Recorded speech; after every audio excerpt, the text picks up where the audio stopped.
But is this going to just be an endless loop, an endless cycle of emotions?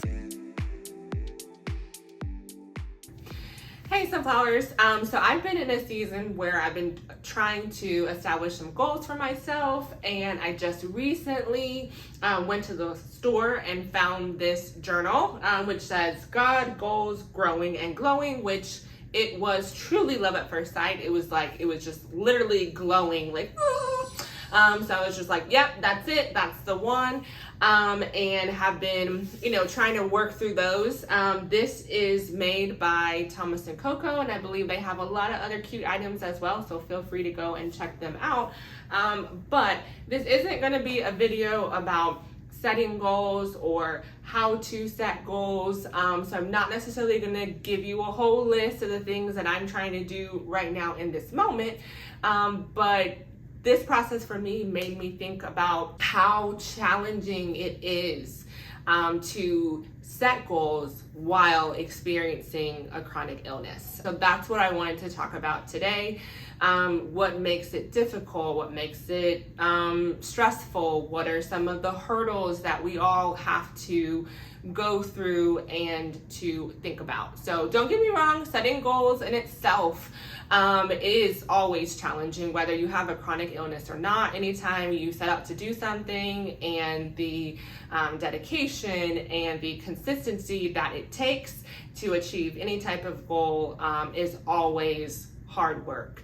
But what I have found is when I'm in a position into which I may have all the desire in the world, I may have all the discipline, all the dedication, yet there are things that are happening within my body that prevent me from that. So maybe I have the mind to do it, but physically I am incapable. What do I do with those emotions, and how hard it is to process those emotions? And I've been in that position countless times since my journey with chronic illness has begun. I think it's always easiest to think about physical challenges as well, especially when it can maybe come to mobility and health and fitness and things like that, right? So of course there have been many times where I have set out for certain workout goals or physical goals that required my physical body to be able to be functioning in a type of way. I might have said, okay, tomorrow I'm going on a run, and then I wake up the next morning and I've experienced a lot of leg weakness. Well, there have been times where I have decided, you know what, I'm gonna go on that run anyways. And almost 9 times out of 10, that didn't work out great for me because I was so just stuck on not wanting to disappoint myself and sticking to this goal that I had, that I also wasn't being reasonable with myself. But some other, maybe a little bit more personal goals that had a much more emotional impact on me was earlier this year. I had an opportunity and was offered a job position in which I was going to be able to be in charge of my own department, and we were going to be able to move to a new city, and honestly the money was really great, and overall it seems like this is a dream opportunity, and this meets one of these professional goals that I had set out for myself. Well, after searching and researching and all of that, come to find out that there was not a medical facility close enough to that town in order for me to get my monthly plex or plasmapheresis treatments. And I wrestled with this decision back and forth and back and forth. And to be totally honest, all I kept thinking was, if I wasn't sick, I wouldn't even have to be thinking about this as well. Or if I didn't have a chronic condition, I wouldn't have to be factoring this in as well. I could just go to any medical facility if and when I needed to, but because I'm on a treatment that I have to do every 4 weeks in order for me to be able to function at this level, and it just brought up all of these emotions that I had thought that I had accepted And I thought that I had, kind of buried once this came up again, and I fought and I tried to make it work, but ultimately I had to turn down that position.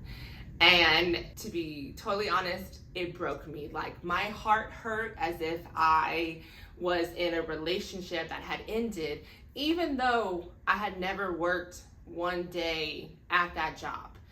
And it really wasn't about the job. It was about feeling that this thing, this condition, was standing in my way of a goal that I had. And it really took me aback, and it took me a long time to get to a point to be able to heal from that situation and to understand, well, why did that wreck me, so much? Why did that hurt so much? And I could have gone forward and I could have said, okay, well, this is a goal that I have and we'll just see what happens. But I knew that just standing on that one goal only and not looking at all factors of my life wouldn't be the best for me, but it didn't make it hurt any less. So sometimes we want things and we find ourselves in a situation to where we can't have it at that particular moment. And it's those times where I feel isolated the most, and where it feels like, well, my friends or other members of my family or people around don't understand. But I know that you do. And this is me saying to you that I understand as well. So for you, maybe it wasn't a job, maybe it was literally anything else. But I know that there are those similarities there in terms of on a daily basis, having to find this balance between continuing to press forward with our own personal, professional, family, etc. goals, while also managing our condition. And speaking of family, I felt these same type of emotions as a mom as well. Just 2 weeks ago, I had volunteered and signed up to take my daughter and her friend on a play date, and had been scheduled before, and great, we're doing that. And then a couple of days before, I wasn't feeling well, and it can just seem like, oh, it's just a play date, it can be rescheduled. And yes, it can, but the emotional side of me, the mom side of me, feels like, oh, I don't want to set this habit of making promises to her and then breaking them. Although we do talk to her and we speak to her about, mommy's health, and she understands as best as she can. As an 8-year-old, she wasn't upset, right? But it's still, a different type of emotional process where I feel like, oh, I don't want to be, the unreliable mom, all this, damage or therapy that she's going to have to be in, later on in life because of this. And again, instead, it's that, okay, well, today, right? Like, just because I'm sick today, or it doesn't mean that the next time there's an opportunity for a play date that I'm not going to be able to, make good on my word. That is what would make me a untrustworthy mom, right? But sometimes when we're in the midst of it and we're in our feelings, and the feelings can be so big, that we can start to believe that one particular event can have a much, kind of larger scale or concern that's going to define us as a whole. And just simply put, that's just not the truth. Even today in church, I'm stealing from what our pastor said, but it was very profound. And he said that just because you are having a bad day doesn't mean that you have a bad life. And I think that that is what can happen at times when our emotions can feel so big and so heavy that we're, having a little more of a tunnel vision in regards to how much we allow one particular event, one inability to do something because of our illness. but that doesn't mean overall that we are incapable. It doesn't mean that I am incapable of working. It just means that I couldn't take that position. It doesn't mean that I am a bad mom because I had to cancel one time because of my health. It just means that on that day, I couldn't do that thing.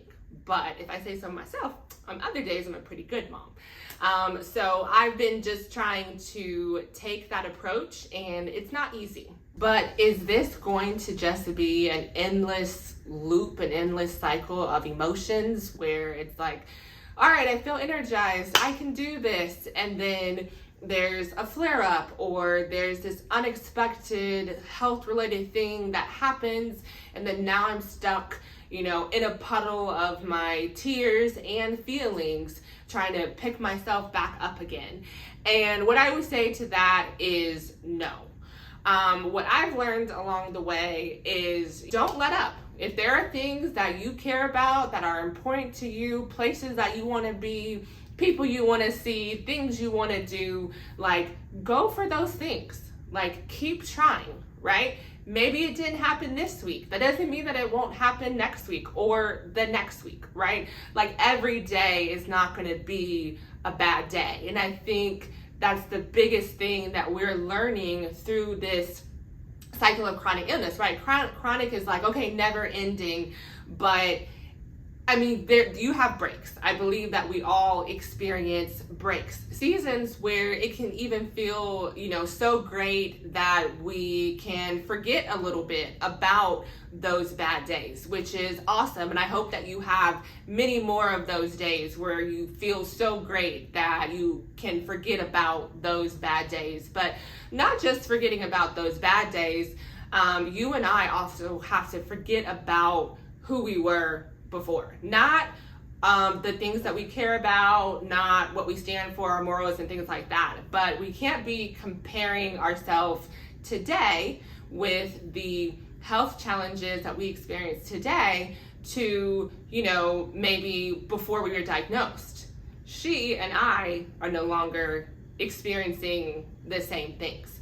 And so we have to break that very easy, but also really unfair kind of comparison where we are measuring ourselves based on, before, I could sleep for 4 hours and I would have been tired. That was never me. I've always needed a lot of sleep. I can blame my illness, but that's not the case. But maybe for you, maybe you could run off of little sleep and now you need more sleep or whatever the case may be, but that's okay. So set up your day to where you can get the sleep that you need to get and still do the things that you care about. So what I mean by all of that is to just don't give up hope, but set yourself up for success. For me, I'm not great at night doing anything, whether it be if I tell myself, I'm gonna shoot these videos at 8 p.m.